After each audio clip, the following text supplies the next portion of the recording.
Alrighty, good morning. Doc here from North America. It is Happy to Hump Day. It's Wednesday. Let's see, I'm trying to get there it is right there.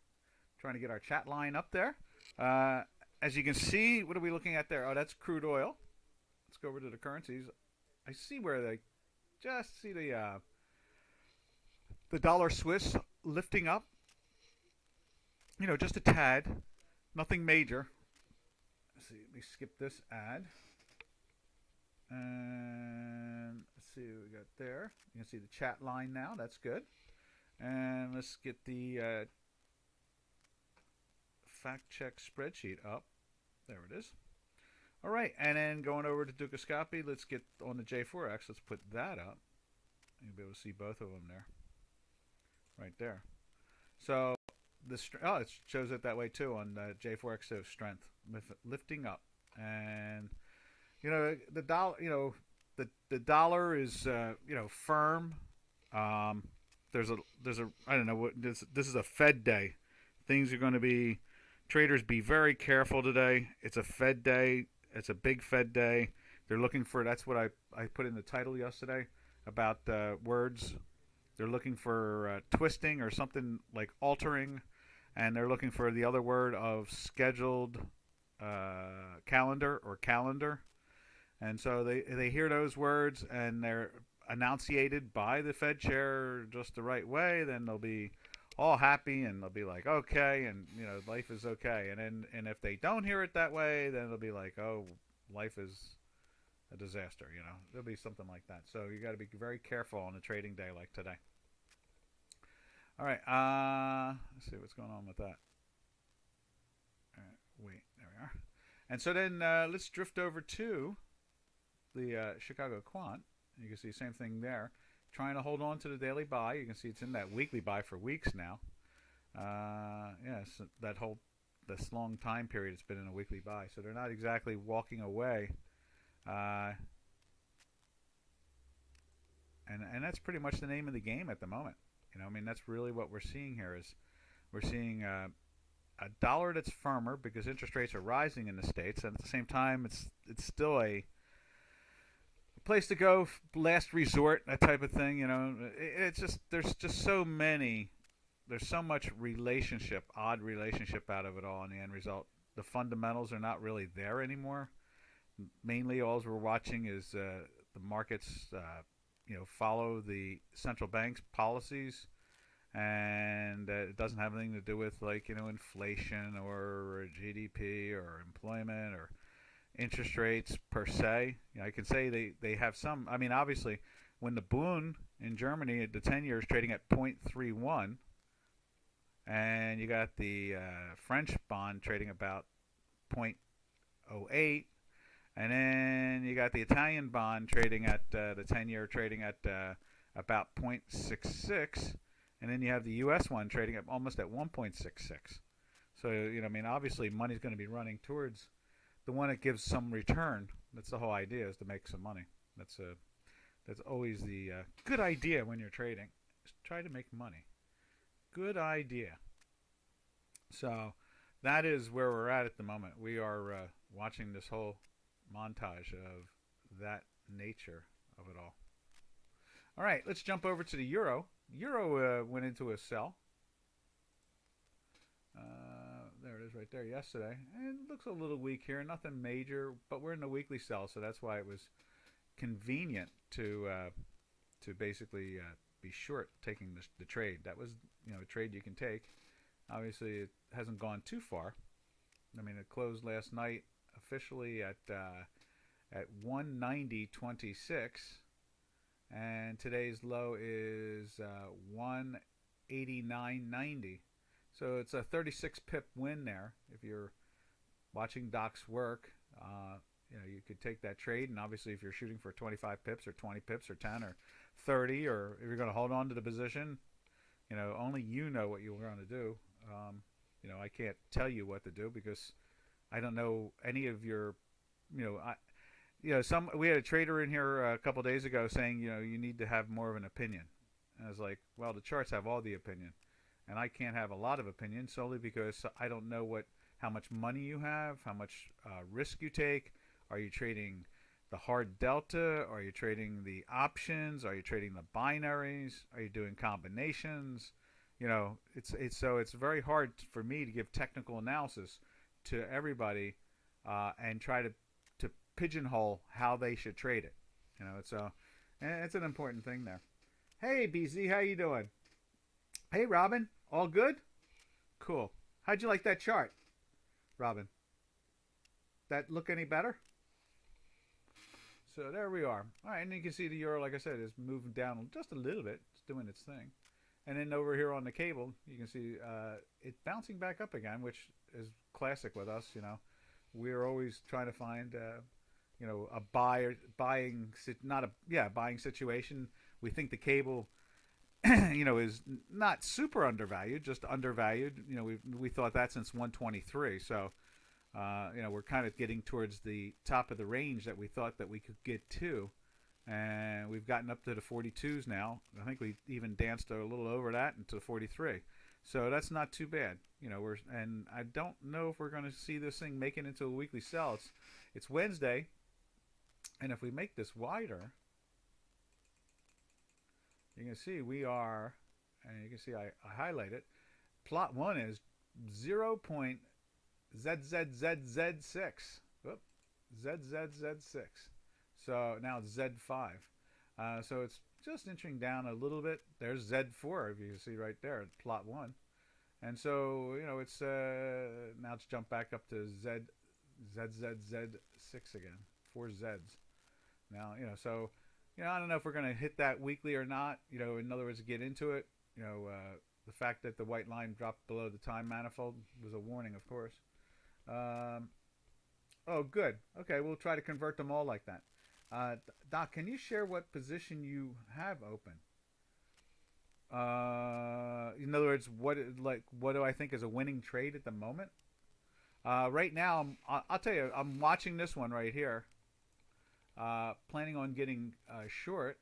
It's the Dow Jones Industrial Average. I'm watching that. Notice how the daily is there, but the weekly is not. And then I'm looking more closely at this one, looking at the S&P 500, because we are flirting with a weekly sell at the moment, and we are trying to get into a daily sell at the same time. So I'm watching that position to possibly trade, looking at the cable to possibly get long. Oh, let me go back to the cable. Whoop. Okay. Let's see. We'll find it in a second. Let's see. Let me go back to the currency. I'm watching the cable. Cable, come on, cable, jump out. There it is. I'm watching that trade. If this thing starts to turn back up and this gets into a daily buy, I'll get long into that. Let me think. What else do we got out there? On the currency side, this one is very interesting at the moment. It's looking very firm. I think being long the Swiss, yesterday was a good signal, and you can see it's higher today. So that's one I got my eyes on. Also, what else am I watching? I have to go over to other areas because I watch a lot of stuff.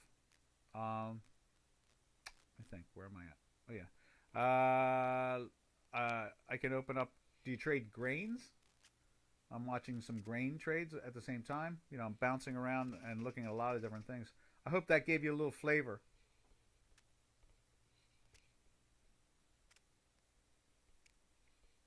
Okay. We'll wait for BZ to respond back. And at the same time, let's go over and take a look at Turkish Lira. And you can see Turkish Lira is flirting with its daily sell, but it's in a weekly buy. So that's a kind of a neutral situation at the moment.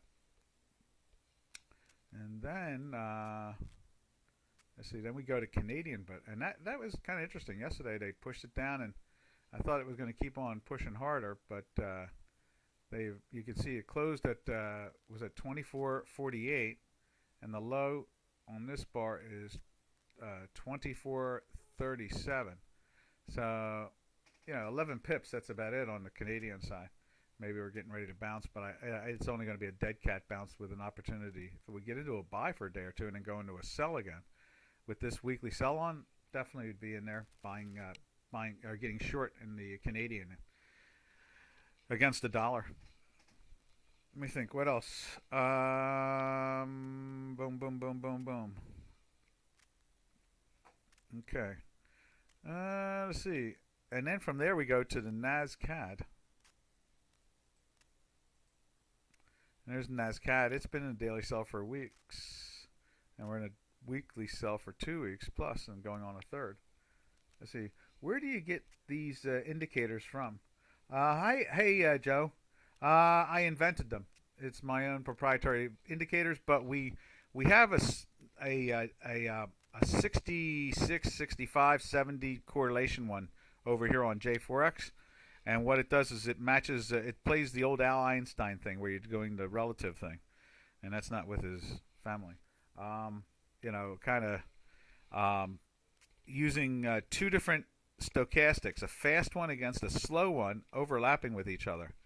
And we recommend that, and with Hinky-Ashke bars, so that they have almost a 70% correlation to our dots. It's a lagging indicator, but it still has a good correlation. And when we get into it, the daily buy or sell, like in this case here, a daily sell in NASCAD, or let's do it on and then we'll put NASCAD up here. There it is, NASCAD. So you can see we went into the sell on the 26th of February. And you can see here the 26th of February.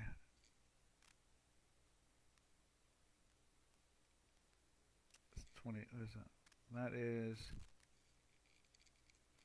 let's make that bigger for a moment. So where's the 26th of February? Right here. So there's the 24th, 25th, 26th. As you can see, this thing had broken through it. The white line had broken the dotted line. We use the CCI, which is the purple line, just to kind of insinuate strength. But these two are the most. This is pretty much what you're watching. See how it goes over the buy side off of that, and it goes up for a little bit in there. So that's a good indicator. I've won some championships or done very well in championships at Dukascopy, and using an indicator like this that I developed. It's a stochastic with candlesticks when it's changing color, just like in this case here, the Hinky-Ashkes. Unfortunately, I can't use the Hinky-Ashke because they're like a half a day delayed in the sense of the way they calculate. So they look great, and then it turns, and usually Hinky-Ashke doesn't turn. It takes a little bit longer for it to turn, like a half a day, that type of thing. So, and that's how it plays. And that was where, on the Chicago Quant chart, that was where it, let's move that over. That was where it started to cross its line. At the same time, we went into a sell that day, so that was really good. That was a very good correlation. So Joe says, can you text them on the chat, please? Well, here, why don't I do this? This is a recorded video at the same time. I'm going to make that big again. And I'm going to highlight the ingredients to the, not that. Let's see, where's it at? Oh, cancel.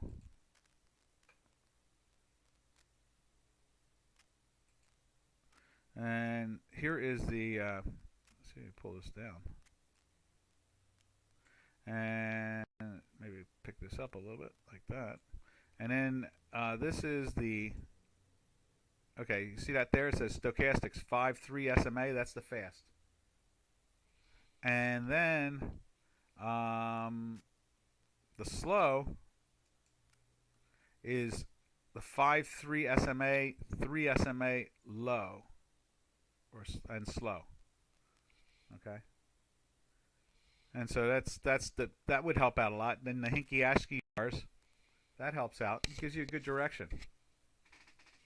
Like I said, it correlates with mine somewhere in the high 60s, which is not bad, And that's why we have it up on the J4X chart. This way, when people say, oh, I don't want to subscribe to your service. I just want to, I just want an indicator.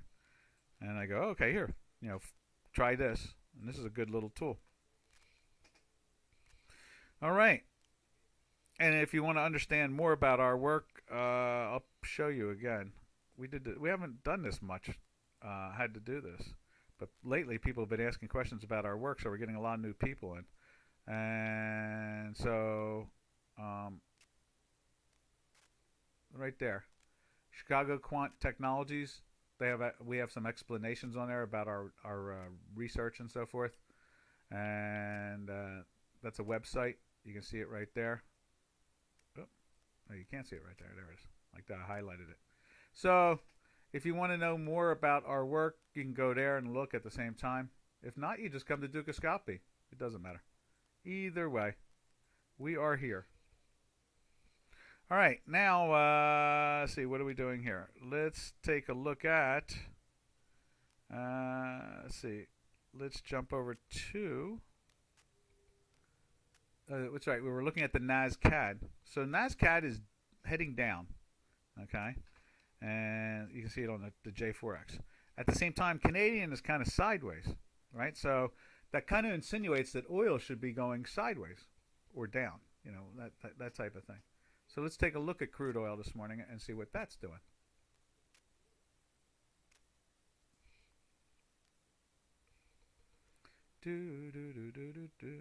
Right there. There's crude oil. You can see it's not through the daily sell at the moment. We'll refresh that. But right now it is not. And while I'm there, why don't I put that in too? Robin wanted something put in. Let's put in that. There we are. Final save. So that is the oil should be moving down because of the way the two pairs trades are going. The Canadian against the dollar and the New Zealand against the Canadian are insinuating that we should be seeing some sideways action to down, and that's what we're seeing there today. All right. Let's see. What do we got here? Let's jump. And if you want to see any particular product, Joe, just shout it out. We're willing to stop what we're doing and take a look at things. Matter of fact, sometimes we do it a couple times. In other words, we see something and we realize that then someone else comes in like 30 minutes later and they want to see it again. It's like, no problem, we can do that. So we have no problem because you don't know what you're going to learn. I remember I forget who it was that asked to. We'd done British pound about 10, 12 minutes ago, and then about 20 minutes left in the webinar, someone asked us, like on Monday or last Friday, about it again. Said, oh, I missed it. It's like, that's okay, you can miss it. We can go look at it again. It never hurts to go back. And we ended up looking at something, and we ended up finding something. I forget what it was, but we realized that, oh, this looks like a really good trade if it will do this. And it did. It did that, went into a buy, and, and was in a weekly buy. And so you never know. You can always ask and then ask again. It's not, we're all exploring. That was the flavor of the trading pits. At the same time, there was always personalities, all over the place. Different personalities. Remember, you're trying to make money. You're trying to take money from people around you, but more than anything else, you're trying to take money from the top step in a trading pit or in the crowd. And so, if you said stupid things, people ignored you. If you said really smart things, people gathered around you and wanted to have a better idea of what you were talking about. So, I mean, that was that's the way it is always. So, in real trading. And so there's no problem with you asking the question again. See, what was the overlap white line? Okay, and what product was that? On the J4X or on the Chicago Quant?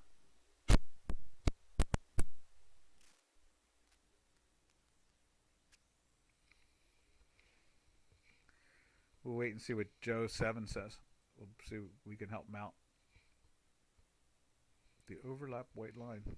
You mean over here on the right here, the white line is the fast-moving stochastic. The little dotted gold line is the slow-moving stochastic. J4X, yeah. So that's that. Oh, the line on there, I don't remember. Someone probably asked for it. I don't remember what it is. It might be a moving average or something like that. I don't remember why. I haven't taken it off. Or, you know what? Let's click on it. What is that? That is a... What is that called? Line Arrange 13. Let's just edit that. Let's see what happens what it says. There it is right there. Someone probably asked for it, and, you know, I probably put it up there for that specific reason. Yeah. And that's pretty much what it is. It's called what is it called? Someone probably said I'm trading with it, and we looked at it with that tool in there, something like that. So that's what that is. That one there. I think it changes colors. So it's yellow when it's going down, it's blue when it's going up, but you can see it vacillates there a little bit. And then here, let's make that bigger on the J4X. See that? When it goes into blue, it's going up. When it goes into the yellow, it's going down, vice versa again. So I don't pay attention to it. Someone was asking for it, so I think we have it on there for that reason.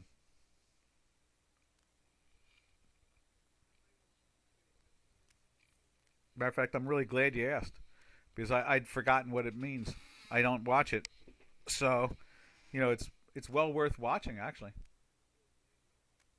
I mean, look at it. I mean, it does pick up the trends, you know. It's on 13 if you can find it. And what is it called again? It's called the Line ARREG. Line Arrange 13.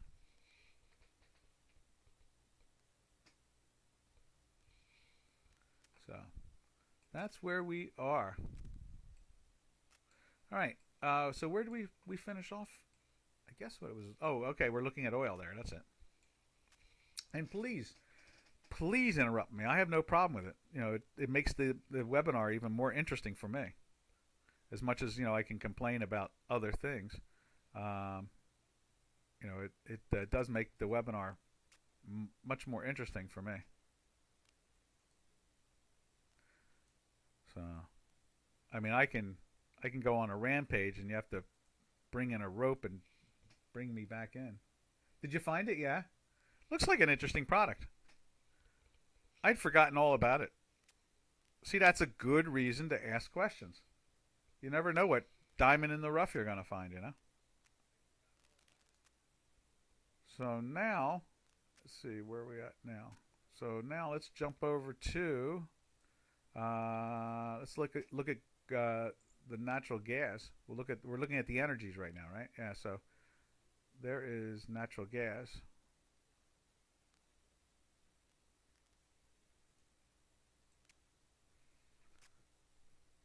Oh, did that wrong, didn't I? There we go. You can see natural gas is sloppy from the sell signal. Went into the sell signal here. And speaking of which, just put that line in there that Robin wants.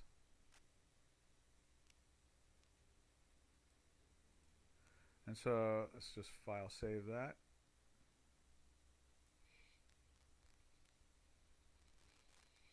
Yeah, I think it's well worth, Joe. You know, I think it's well worth looking at. Remember, that's a daily chart, so the lag hides a little bit in there. You know, if you're trying to intraday trade it, it could be a challenge. You have to back test these things and see how they look. See how they're working. Make sure that they are functioning the way they're supposed to be functioning. All right, now let's see. Where do we head from here? Let's take a look at the robo gas. Right there, the gas oil that they use for the automobiles. You see that went into a sell yesterday, and it's pressing down today. But it's in a weekly buy, so you don't really want to take the trade. You just wanted to make sure you weren't long, because it's telling you that on the short term it's going down. Whereas on the long term, you can see we've been in a weekly buy since early December. So the product has done what it's supposed to do. It goes up when we're in a buy. on a week-to-week basis, and it goes down when we're on on the product if we're in a sell. So that's what we do there. And remember, everything is based off of the white histogram being plus through the zero line or minus through it. Here on the time manifold, we have a green line, which is just a 2 standard deviation of the histogram. So it's just something for me to look at. Notice that when it goes to the time manifold and breaks, there's usually a little weakness, and then once it climbs back up, there's strength again. You can see that. It's a nice tool there. It does that stuff. That thing. It does that thing it can do. All right. Let's see. Let's look at the metals. There's silver, and silver is kind of flirting-ish with the weekly sell, but not there yet.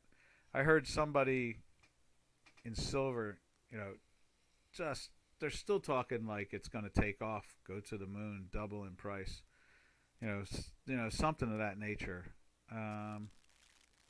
There's only one way to get the temperatures and everything up, high enough to enjoy the way the trading is going. I know how did I drift into temperatures, but the action, the energy itself. So anyway, that's where we are. All right, now I don't, the energy, I was looking to get this temperature up in the silver. We can't get a run in it at all. I mean, every time it goes into a buy, we can't get a weekly buy going. It just doesn't have the energy. It just doesn't have it. And it's really lethargic. And Rob and I talk about it all the time. And, I saw somebody today. I mean, last week it's a rip your face off rally in silver. I don't see that energy. I don't see that temperature. I don't see that action. It just doesn't seem to be there. Maybe in the later part of this year, maybe we'll see it. After people have gotten used to higher interest rates in the States and, people are scratching their heads about it and so forth. Maybe we'll start to see that. But right now, we're not seeing it. That energy, that temperature, that environment is not there. Now, over in gold, it's the same problem. You can see here, gold is kind of, it's in a buy, but it's in a weekly sell for, a lot of weeks there. What's it, 10 weeks? On the fact check spreadsheet, I think line 6. Here, I'll highlight it for you. Right there. There's 10 weeks. The thing's in a sell. Again, they just don't have, there's no input coming into these products. I think the cryptocurrencies are grabbing that spare speculative activity. I think that's really what we're starting to see. And that's something to take serious, So that means that, cool.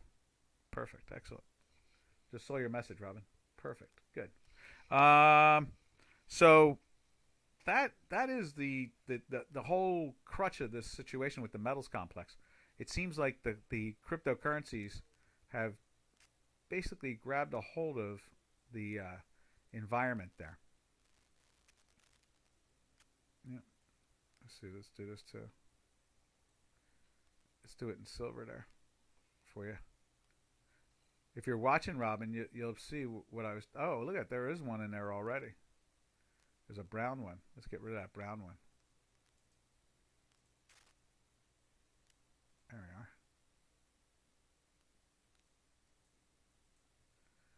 we are. All right.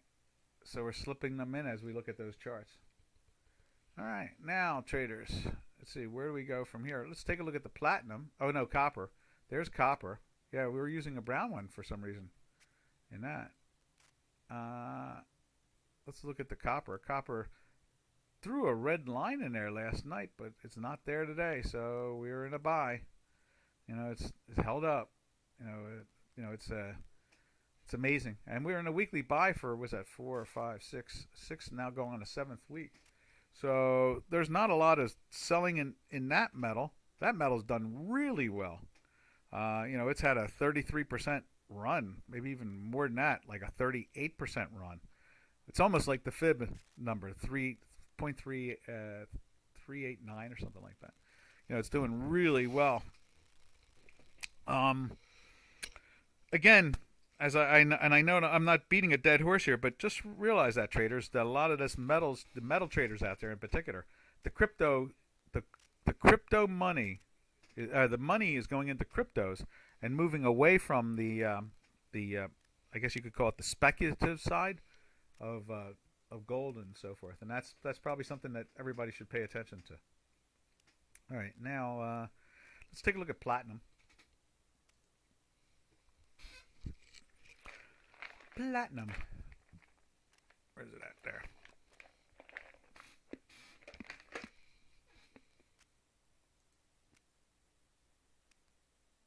Where are you, platinum? Right there. Yeah, see that, Robin? That had brown ones in there too.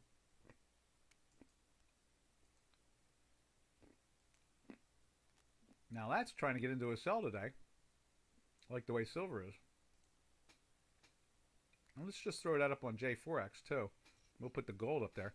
See how the spread's doing. We've been toting that. There's a position we've talked about over and over again. We've played, and that is being long platinum, short gold. It's a great pairs trade. We started playing it when it was $1,000 to $1,000 credit, and it has now drifted down to $500 over the last 3 months. We call it the Yellen spread. And you can see gold is platinum is trading at 1195, and gold is trading at 1729. Subtract the two from each other, and that's 14. So it's 514. So we're seeing the spread hold up very well. The low we've seen is like I guess it was like 4 or something, 480, 475, something right around that area, 490. And so it's been very impressive. It's not letting go. And, you know, it has something to do with interest rates and the way the Federal Reserve likes to do things. Mrs. Yellen, when she was the chair of the Fed Reserve, held that spread up really nice. And then when she left, you could see it collapsed totally and went to $1,000 from being a plus. So it's definitely something to keep an eye on. Volkswagen extends major surge. Okay, so they're running the Volkswagen. Just saw that headline come across Dukascopy. Let's see what else. So that's the metals complex. We've looked at that. And we can go back to the currencies now. I like to drift through there and and check out like the ruble and so forth. We follow a lot of interesting pairs trades. The ruble's been in a sell for days. Oh, look at that, popping it up. It's in a weekly sell since here, and you could take the short there. That was all right. That was a winner, chicken dinner. And then you got a second short, and that was even much better even. And now you can see it's popping up. So you don't want to be short if you're shorting that product, even with it in a weekly sell. You take your profits, and then you can sell it higher somewhere along the line normally. Then let's see, where else do we go to? We go from there. We like to look at the yen.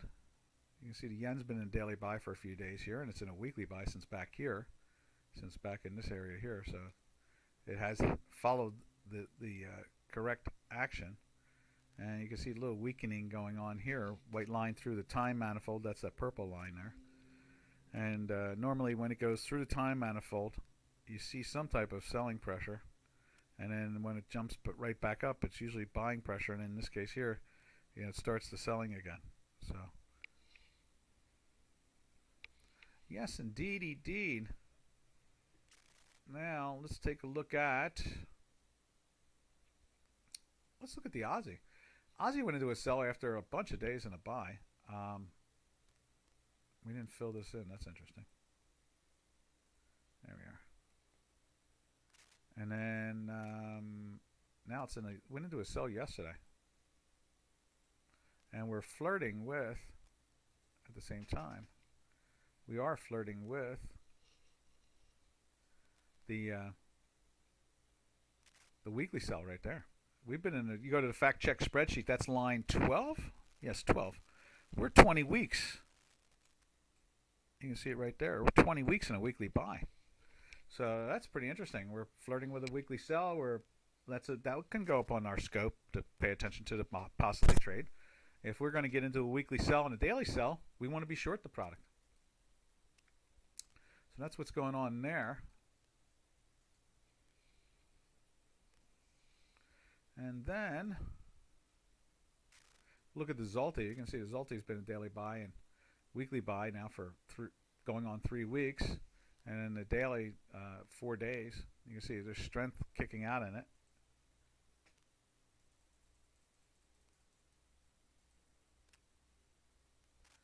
Let's bring those dots down. Let's just scale it. Format indicator. Yeah. And scale. There we are. So there's the action we're seeing there. Traders pay attention to that one. Aussie dollar. It could be, after 20 weeks in a weekly buy, it's finding its sell. We'll see what they do with that.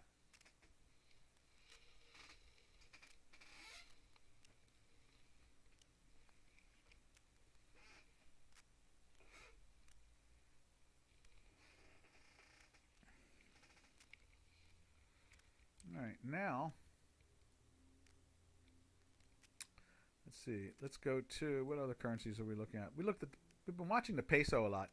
I think it tells us over here, watching the Mexican peso kind of gives us a flavor of the border situation.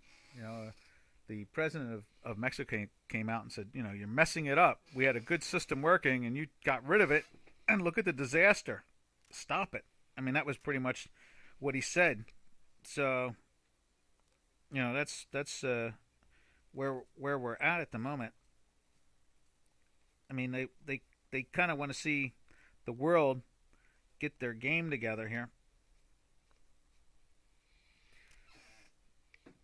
Even Mr. Biden, the president of the Congress in the United States, he came out and said, "Don't come now." All of a sudden, he's changed his mind when he realizes how, bad things have gotten because of him telling everybody, "Oh, just come back, come into America. We're going to let the illegals in." It's like, well, what about the COVID people? You're so excited about COVID people, and you're letting people into the country that haven't even been tested. So it really is confusing. Like, Americans have to be locked down, but illegal people can come into the America and do things around that. It's crazy stuff.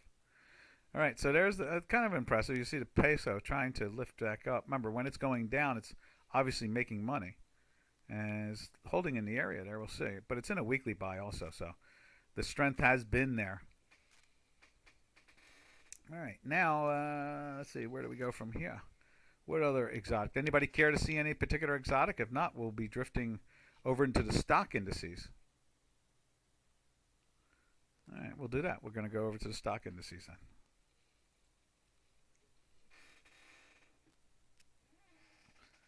Yeah, let's see, right there.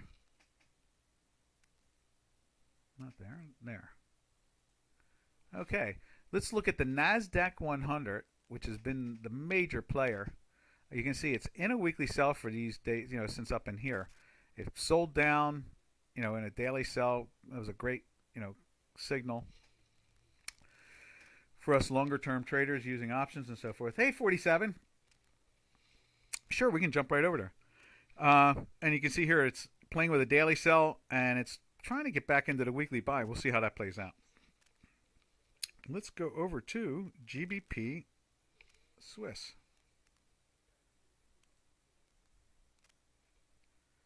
GBP Swiss. There it is. No, that's Euro Swiss. Let's see. Where's our GBP Swiss? I know we have one on here, don't we?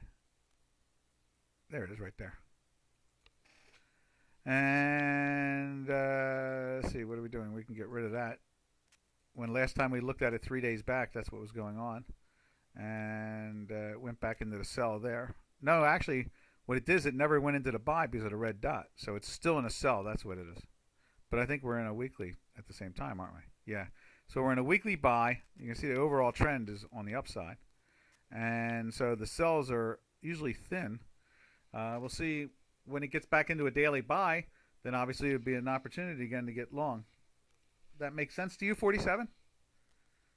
So right now it's been in the sell here.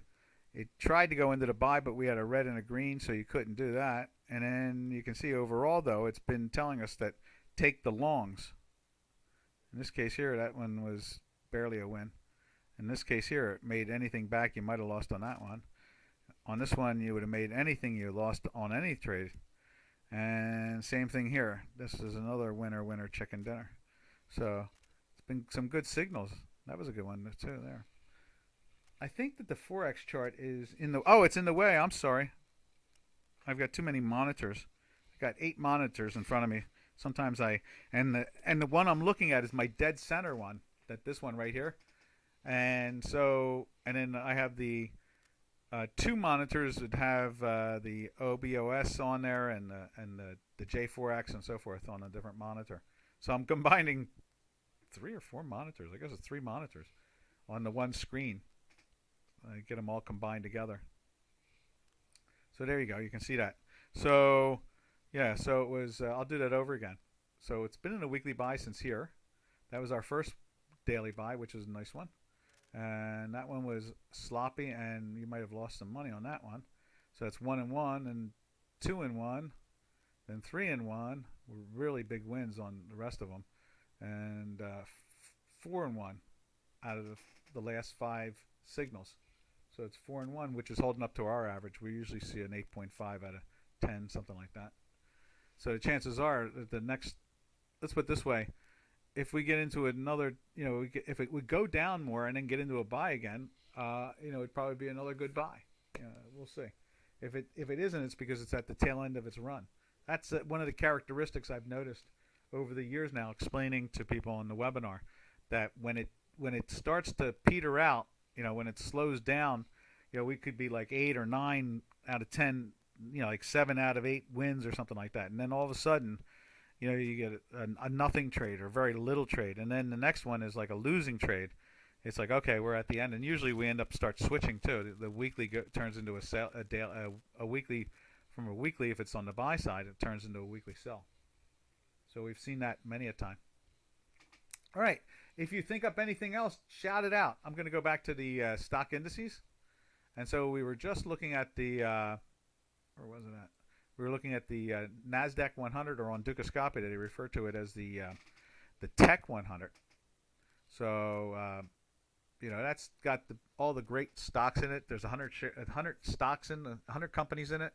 And a bulk of them are what's powering our whole society today, from commerce, shopping to information to technology, hardware, software, the whole bit, just all kinds of great stuff.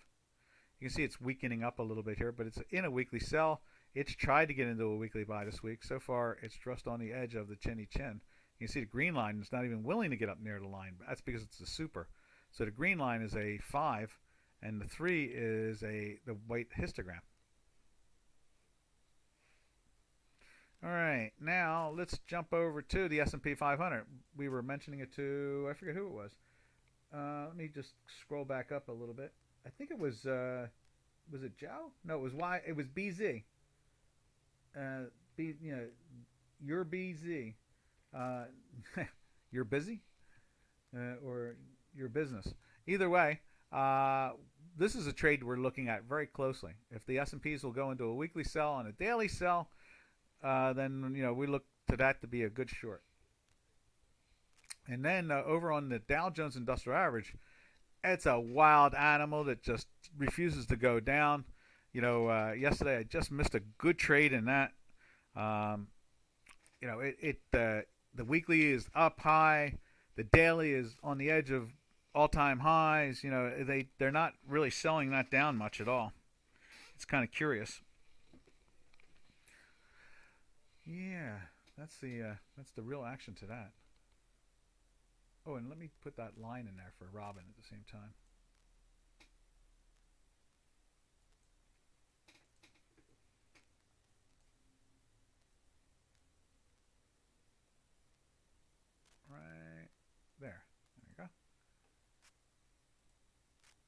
Try to remember to do that on all of them. Did we do it in the NQs? No, we didn't. Let's do it in the NQs too.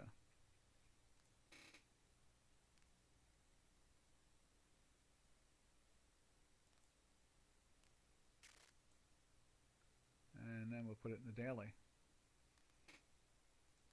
No, not that one. That one right there.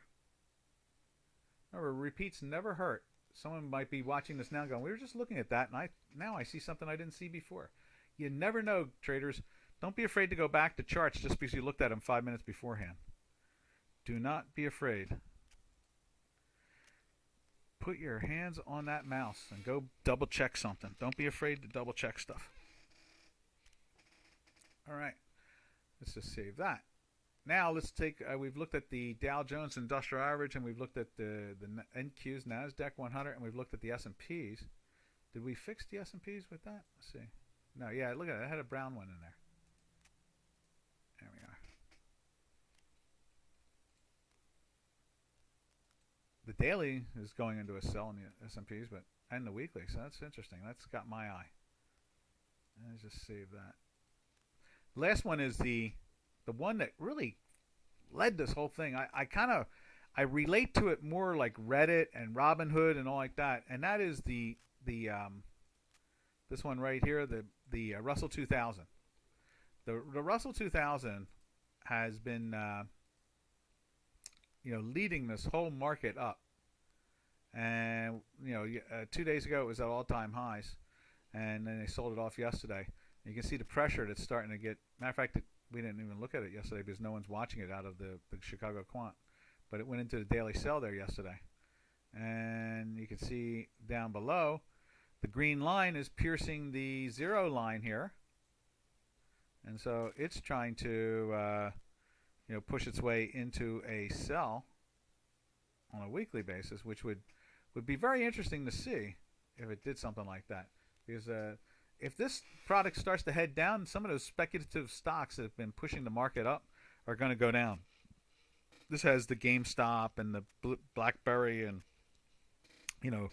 the AMC movie theaters and all those things that these Reddit / Robinhood people have been really involved in.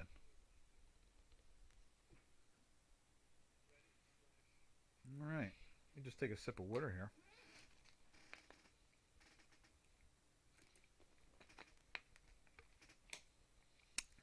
All right, now let's see, where do we go from here? So that's all the stock indices. So the only thing left really on this page that we watch is there's the 10-year bond that we were talking about. This is yielding like 1.66, 165, something like that. So it's moved up from like the 70s. It's amazing, 80s or something like that over the last 12 months. And you can see it's in a weekly sell for weeks and daily sell for 3 days. And so the pressure's been on this thing.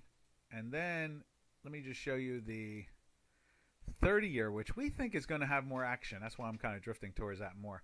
Same situation, weekly sell for a while, daily in a sell for 4 days. I think that there's going to be more pressure in the back months.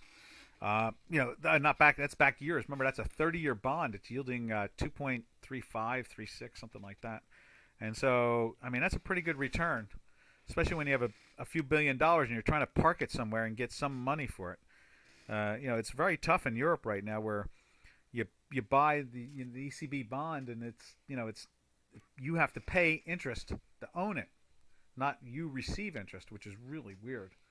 So I mean, it's breaking like a 2,000-year-old policy or something like that. It's very strange.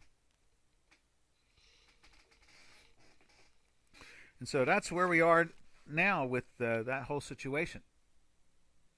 And it's well worth for us to eyeball this and see. I mean, this is probably the thing that's powering the currencies. The dollar. This is what's bringing the buyers in, because they can come to America and put $10 million into a bond and get 2.5% or 2.25%, or two in this case here it's 2.35, and that's not bad. And if they rally back and it goes back below 2, they'll go sell it like a stock.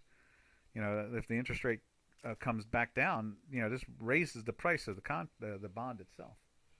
And so, it's people trade bonds as much as they invest in bonds. Some people buy bonds and they hold on to them until they mature, which is kind of neat, 5, 10, 15, 20, 30 years. And there's other people who buy them, and then when they have a nice profit in it, they take the profit instead. They're getting interest, and at the same time, they're getting an appreciation. Boom, out of there, All right, now let's drift over to, I guess that's about it when it comes to that particular sector. Yeah. Oh, the Bitcoin.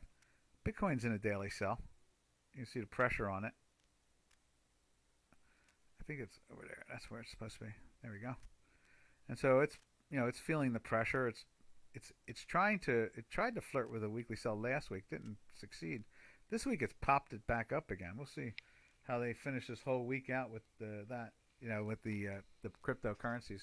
I think that it went to 61,000 on Saturday, and then by Sunday it was trading at like 56,000. So there was a lot of people disturbed that it dropped $5,000 in value, and then it's down, I guess, like $1,200 today or something like that. It's nothing major, but the thing is that when you have these $5,000 and $6,000 and $7,000 swings in a product, it really scares the straights, as we used to say. There was the investor who doesn't know how to use options with their futures, and they're trapped, or they're just not, they're doing something much easier, but not necessarily accurate. We've said that before. So that's this crypto adventure. You have to be very cautious. It doesn't take much to get it to rock. Like I said, it flew all the way. I think it was up $3,000 on Saturday, and then by Sunday, it was down. Gave it all back and was down a couple thousand. And so you can see there it's trading at 5,546 or 460. And so the cryptos are a good place to be, scaling into them and then scaling out a third or 2/3 of the position, and then try to let it sell down, and then you try to buy it when it has sold down. And that's really what it comes down to.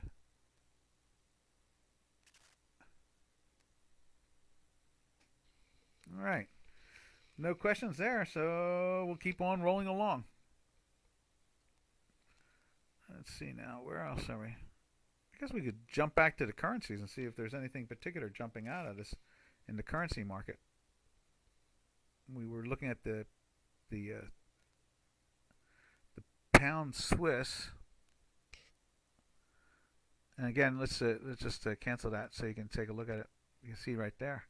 With all this weekly buy going on, it's awful hard to take any sell as a trade, just knowing that that instead you just want to get out of your long, but you don't want to go short because you just don't know if it's going to turn around the next day or 3 days later or what. But it's not. I bet if you're in something that our math says to be long and you're short it, you're going to be like, it keeps on bouncing higher. Why does it keep on bouncing higher? That's because we're in a weekly buy or a daily buy. And it does that stuff. That's the way markets go. That's what gives the value of the system. One of the big values. We used to run a hedge fund out of Luxembourg, and that was one of my first hedge fund jobs. And they said, they were talking about like Corning and the glass manufacturer of cooking utensils and so forth. And he was like, maybe I should have just cooked the eggs. I said, now? He's no, I'm talking to Anita. I said, oh, okay. So that whole game is at this point in time is just kind of running sideways. There's nothing there at the moment. We're really trapped until this Fed gets done and finally gives us some clarity. We're just chopping. You can see it in a lot of products. It goes sideways, and we're all just kind of standing around talking to each other, going, "Oh, okay, maybe we should get long, maybe we shouldn't get long." I myself, want to put some positions on, and I've tried yesterday, but it was for a short-term trade, not a longer-term trade. But once this Fed is done, then the only thing left, I understand, is rebalancing, going into I don't think Friday, but by the end of the month. So that means definitely Tuesday. I think we have 2 days in March next week. Let's see what the calendar says. Where's the calendar? There's the calendar. Yeah. So, no, Wednesday. So we have the 29th is Monday, 30th, and 31st is Wednesday. So there's a rebalancing. So chances are we won't see it over Friday. But we're definitely going to see it, especially on Wednesday. And there'll be somebody, there'll be funds that will take advantage of that at the same time, knowing that it's coming.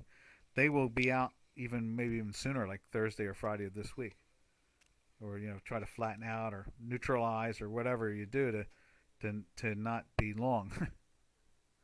A lot of people have given us opinions on how to do that, but no one seems to be committable to what tool to use. In this case, the tool is catering. Cratering. That's it. That's pretty much what it comes down to. Cratering. All right, where else are we? I guess that's about it, huh? All right, traders. If anybody wants to see anything, fire it out right now. And if not, then we're going to start packing up and calling it a day. We're heading towards the 27 mark. And now that it's daylight savings time, we usually try to bail out between 27 and 28. So, all right. Anybody have an idea what title we should put on this? How about Sideways and Waiting for the Fed? It seems to be the answer to it all. We did look at a couple currencies. What was it? GBP. Let's do that one too. I think I'm going to put it up there that we looked at the GBP Swiss and watching the Fed. I think that's the best way to describe it. All right. Happy trails to you until we meet again, traders. Happy trails to you, to all our cyber friends. All right, guys. Catch you tomorrow and be careful today. The Fed speaks. Roof, roof.